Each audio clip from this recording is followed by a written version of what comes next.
నేను శైలజ సినిమాతో ఇండస్ట్రీకి ఎంట్రీ ఇచ్చిన ఈ బ్యూటీ తర్వాత నేను local, Mahanati, Agnyaathavaasi, Dasara, miss India వంటి సినిమాలలో నటించి మెప్పించింది. ఇక మహానటి, దసరా చిత్రాలకు అయితే అవార్డులను కూడా దక్కించుకుంది. అలాగే నిత్యం సోషల్ మీడియాలో యాక్టివ్ గా ఉంటూ తన అందచందాలతో మైమరిపిచ్చేస్తుంది. ప్రస్తుతం 2-3 ప్రాజెక్టులతో బిజీగా ఉంటుంది.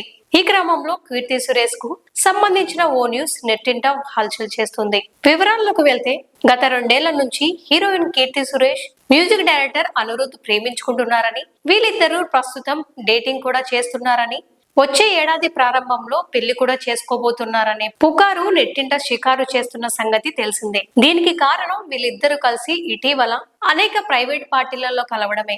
అయితే ఈ వార్త బాగా వైరల్ కావడంతో కీర్తి సురేష్ దీనికి వివరణ ఇచ్చుకోవాల్సిన పరిస్థితి వచ్చింది. ఇక దీనిపై ఆమె మాట్లాడుతూ, సోషల్ మీడియాలో జరుగుతున్న ఈ ప్రచారాన్ని చూసి మా కుటుంబ సభ్యులు చాలా బాధపడ్డారు. నేను అనిరుద్ తో ప్రేమలో లేను, అతనికి నాకు పెళ్లి జరగబోతుంది అంటూ సోషల్ మీడియాలో వినిపిస్తున్నది పూర్తిగా ఫేక్. నాకు అనిరుద్ మంచి స్నేహితుడు, ఇది మాత్రం నేను ఒప్పుకుంటాను. ప్రస్తుతం నాకు పెళ్లిపై ఆసక్తి లేదు, నా దృష్టి మొత్తం కెరియర్ పైనే ఉంది అంటూ కీర్తి సురేష్ చెప్పుకొచ్చింది. దీంతో కొన్ని రోజులుగా నెట్లింట ప్రసారమవుతున్న రూమర్స్ కి చెక్ పడినట్లయింది.